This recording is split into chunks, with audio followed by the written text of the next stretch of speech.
दूसरी डेयरियों से हमारा दूध का एवरेज एक्स्ट्रा है, ज़्यादा अच्छा, है। दूध का उत्पादन ज़्यादा है। जी, हमारे यहाँ दूध का उत्पादन ज़्यादा है क्योंकि हम।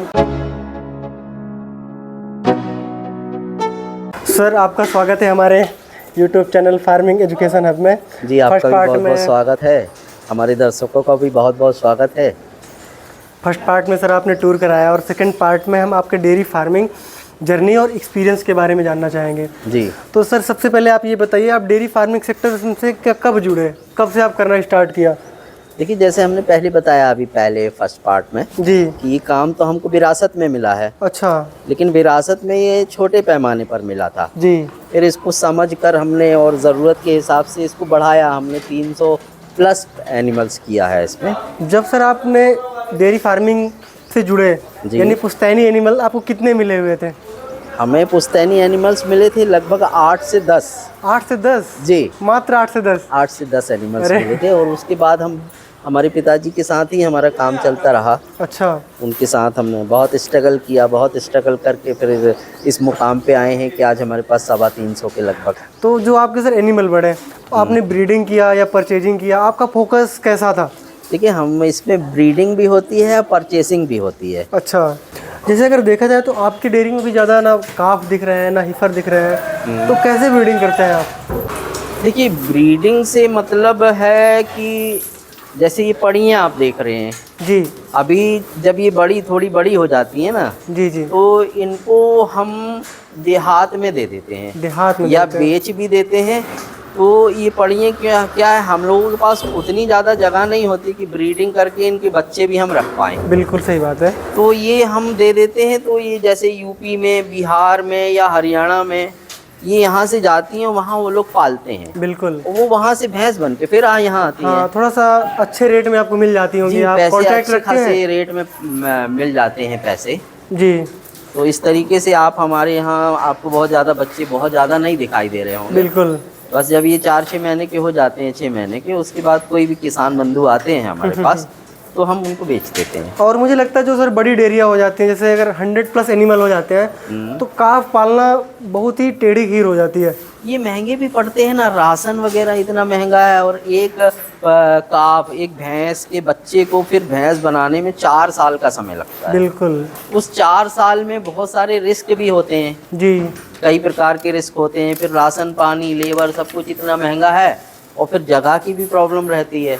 बिल्कुल। तो उन वजहों से अपन चाहते हैं कि यार ये अपन किसानों को दे दें, वो अच्छी सेवा करेंगे, अच्छी भैंस बनाएंगे, 2 पैसे उनको भी मिलेंगे। बिल्कुल सही बात है। और हमारे पास दूध का एवरेज मिला रहेगा।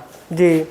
अगर हम प्रॉब्लम्स की बात करें, 10 भैंसों से 320 भैंसें करने में आपको कौन कौन सी मेजर प्रॉब्लम्स आई? देखिए प्रॉब्लम्स तो ये है कि ये काम है बहुत कच्चा। जी।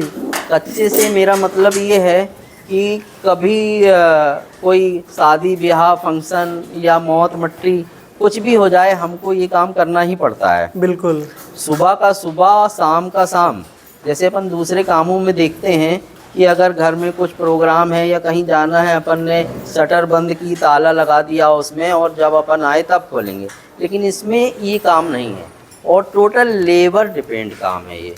टोटल हम जैसे इतने एनिमल पाले हैं, 2-4 अगर पाले होते तो स्वयं कर लेते।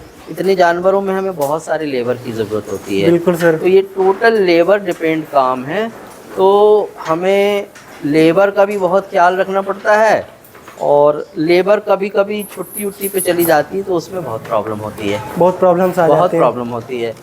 प्लस इसमें हमें जो दूसरे सेक्टर हैं वहाँ पेमेंट लोगों की बहुत कम होती है। हमें हमारी डेयरी में हमें लेबर को बहुत अच्छे पैसे देना पड़ता है। अच्छा। काम भी थोड़ा सा टफ है, लेकिन उस हिसाब से हम उनकी पेमेंट भी बहुत ज़्यादा रखते हैं। अगर आज सर देखा जाए तो आपकी डेयरी फार्म में कितने लेबर वर्क करते हैं? मेरी डेयरी फार्म में लगभग कम से कम 30 वर्कर हैं। अभी सर अपने फार्म पे आप फीडिंग फार्मूला क्या अपनाए हुए हैं? Feeding formula? जी। फार्मूले से मतलब कि क्या क्या देते हैं हम हाँ लोग? जी, हाँ जी। देखिए हम लोग सरसों की खली, राहर की चुनी, गेहूं का दलिया, गेहूं की चोकर, मक्का, गेहूं का भूसा, और एक राइस ब्रांड आती है वो, प्लस सरसों का तेल, प्लस कई मिनरल मिक्सचर पाउडर ये सब देते हैं। डेयरी फार्मिंग में आप सर कौन सी मशीनरी यूज करते हैं इस समय? देखिए हमारे यहाँ तो मशीनरी कुछ नहीं है सिवाय वाटर पंप के। बाकी सारे काम हमारे यहाँ हाथ से ही होते हैं। अच्छा, जैसे आप कभी सोचते होंगे जैसे अगर हमारे पास लैंड होती, TMR यूज करते हैं, मिल्किंग मशीन यूज करते हैं, तो क्या ख्याल आता है आपका? देखिए मिल्किंग मशीन में जो हमने देखा है ये गायों में तो सक्सेस है, काउस में जी, लेकिन बफेलोस में, भैंसों में ये मशीन सक्सेस नहीं है। अच्छा, क्योंकि भैंसों में काऊ सक्सेस के नहीं है। जो थन होते हैं इनमें लगभग चारों थन में बराबर दूध होता है जी, थोड़ा सा 19-20, लेकिन भैंसों के पीछे के थनों में ज़्यादा होता है और आगे के थनों में कम। अच्छा, अब जो मिल्किंग मशीनें होती हैं ये पंप एक तरह से करती ही चली जाती हैं, बिल्कुल, तो उसमें थोड़ा सा मैस्टाइटिस प्रॉब्लम, थन खराब होने की समस्याएं सामने आती हैं बहुत अधिक, क्योंकि जानवर इतने महंगे हैं अपन उस पर रिस्क नहीं लेना चाहते। बिल्कुल सही बात तो है। इसलिए हम मिल्किंग मशीन का प्रयोग नहीं करते अच्छा, और हम हाथ से ही ये सब कराना ज़्यादा उचित समझते बिल्कुल। हैं।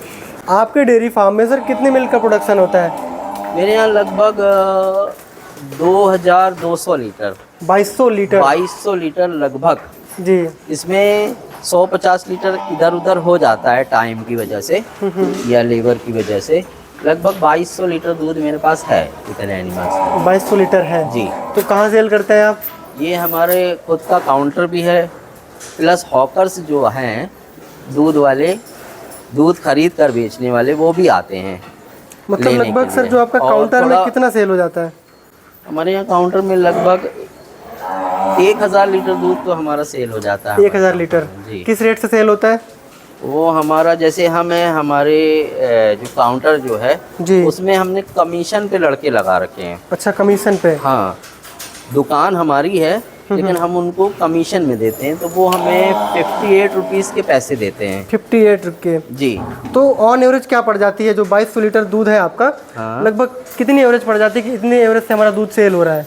हमारा दूध लगभग वही 59 से 60 रुपये लीटर अच्छा, लगभग पड़ता है पूरा, 60। चाहे फैट में भी जाए या हॉकर्स ले जाएं या हमारे काउंटर में। अच्छा, 2200 लीटर मिल्क का प्रोडक्शन कर रहे हैं। जी। मुझे लगता है अगर 60 रुपए के हिसाब से अगर हम एक दिन का देखते हैं तो लगभग 1,32,000 का होता है जी। पर डे, एक दिन का। अगर इसको हम मंथली देखें तो ये जाके आपका मुझे लगता है 39,60,000 का होगा। जी। ये मुझे लग रहा है। तो जिस हिसाब से इसमें दूध जैसे हम बता रहे हैं, हमारी दूध की एवरेज दूसरी डेयरियों से हमारा दूध का एवरेज एक्स्ट्रा है, ज़्यादा है। अच्छा, दूध का उत्पादन ज़्यादा है? जी, हमारे यहाँ दूध का उत्पादन ज़्यादा है क्योंकि हम खुद ही इसमें बहुत मेहनत करते हैं, कई प्रकार के मिनरल्स खिलाते हैं, calcium powder plus calcium liquid, बहुत सारी चीज़ों का ध्यान रखते हैं। अच्छा। हाँ, रख रखाव में भी बहुत ध्यान रखते हैं। जी। तो उस हिसाब से दूसरे फार्मर्स और हम में मिल्क एवरेज में फ़र्क है। बिल्कुल, आप स्मार्ट किसान हैं। नहीं, स्मार्ट क्या है, जैसे सभी लोग हैं हमारे किसान बंधु वैसे ही हम भी हैं। जी जी। ये है कि हमारी ये मानसिकता है कि जब हम अच्छा खिलाएंगे तो अच्छा निकालेंगे। अच्छा तो अच्छे से अच्छा हम किसी चीज़ में कंप्रोमाइज़ नहीं करते। अच्छा। खिलाने पिलाने के मामले में जैसे हमने लेबर का भी बताया कि लेबर दूसरों के यहाँ 20 नहीं होती, हमारे यहाँ 30 है हमारे पास लेबर। हाँ, वही तो मैं प्रॉब्लम कह रहा नहीं, था। क्योंकि हम अच्छी तनख्वाह देते हैं, बिल्कुल। अच्छे व्यवहार रखते हैं। जी, तो जो सर आपकी 2200 लीटर मिल्क प्रोडक्शन है, ये ऑन एवरेज पूरे साल भर रहती है या घटती बढ़ती रहती नहीं, है? ये घटती बढ़ती रहती है। फिर भी पीक कितना समझ लें? देखिए जैसे 2200 लीटर दूध है हमारे पास, लगभग 7 लीटर के लगभग एवरेज आना चाहिए पर डे का। ये जी थोड़ा सा 19, 20, 21 जी। ये दिसंबर जनवरी के महीने में ये हमारा एवरेज इस बार तो 8 लीटर का भी था, 8 लीटर के प्लस में भी था। अच्छा और जैसे अभी प्रेग्नेंट जानवर हमारे पास बहुत अधिक हैं, बहुत अधिक हैं, जी। तो ये अभी हमारा ग्राफ और गिरेगा भी। अच्छा हमें कुछ नए जानवर और परचेज भी करना पड़ेगा, प्लस ये जब फिर ब्याएंगे, ब्रीडिंग मतलब जब ये बच्चा देंगी, बिल्कुल। फिर हमारे पास दूध बनेगा। और हाँ, मतलब ये नहीं कह सकते कि 2200 लीटर हमारा पूरे साल भर नहीं, चलेगा। नहीं, ये हमारे पास 1800 लीटर भी हो सकता है और ये 2300-2400 लीटर भी चला जाता है। अच्छा, तो लगभग ये 2200 लीटर कितने महीने तक रहता है कुछ?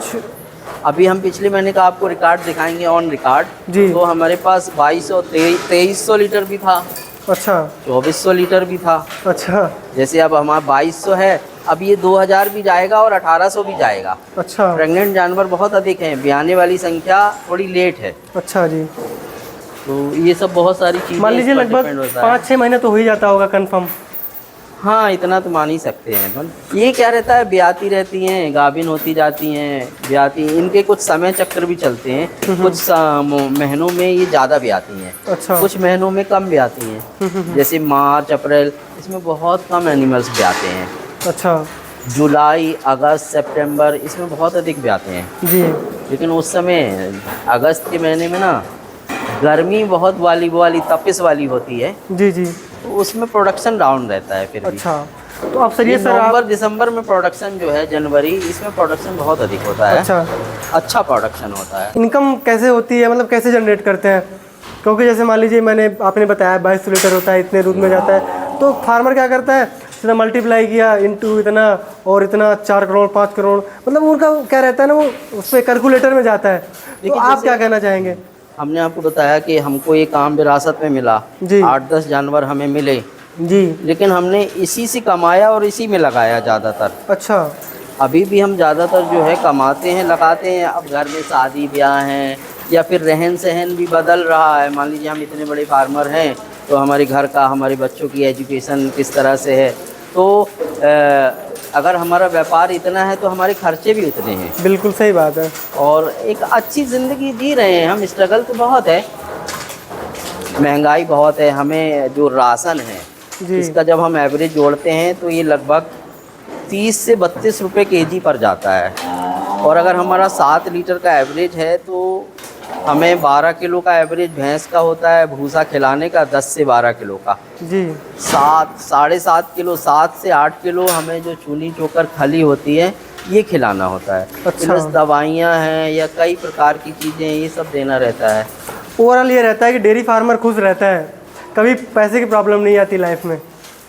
देखिए, प्रॉब्लम तो इंसान की जो ज़रूरतें हैं ये कभी कम नहीं होती, बढ़ती जाती हैं जी। तो अगर अपन उन पर देखें तो वो कुछ लोग ये कहेंगे कि भाई मेरा परिवार चल रहा है, मेरे कर्मचारियों के परिवार चल रहे हैं तो निकल रहा है, तभी तो चल रहे हैं। हाँ, 30 लोगों की सैलरी दे रहे हैं, प्लस हमने अपने एनिमल्स भी बढ़ाए हैं, निकलता तो है। हाँ, ये है कि जिस हिसाब से इसमें लागत है कि अगर कोई आदमी चाहे कि नया काम करके इतनी लागत लगा के और उसका, तो वो नहीं कर सकता जी। अच्छा। वो चीज़ तो थोड़ा शॉर्ट में नए फार्मरों के लिए सजेशन बता दीजिए। नए फार्मर जो भी हैं, हम तो यही कहेंगे कि ये अच्छा काम है। कोई भी काम बुरा नहीं होता अगर एक नंबर का अपन काम कर रहे हैं तो जी। मेहनत का काम कर रहे हैं, ये बहुत मेहनत का काम है। अच्छा। बहुत मेहनत का काम है, बहुत अच्छा काम है, क्योंकि हमें जानवरों की सेवा भी करना है। तो जब हम अपनी मानसिकता बहुत अच्छी रखेंगे, अच्छे काम करेंगे, तो ईश्वर उसमें साथ देगा, फ़ायदा देगा। ठीक है सर, बहुत बहुत धन्यवाद जो आपने जी समय निकाल कर, अपना अमूल्य टाइम निकाल कर अपने डेयरी फार्म के बिजनेस के बारे में बताया। हम भी हमारे भारतवासियों को यही कहना चाहते हैं, संदेश देना चाहते हैं, काम तो कोई भी, ये तो बहुत अच्छा काम है। हमारी गाय हैं, भैंसें हैं, हम इनकी सेवा करते हैं, इनसे दूध निकालते हैं और जनहित में लोगों की सेवा करते हैं। बिल्कुल।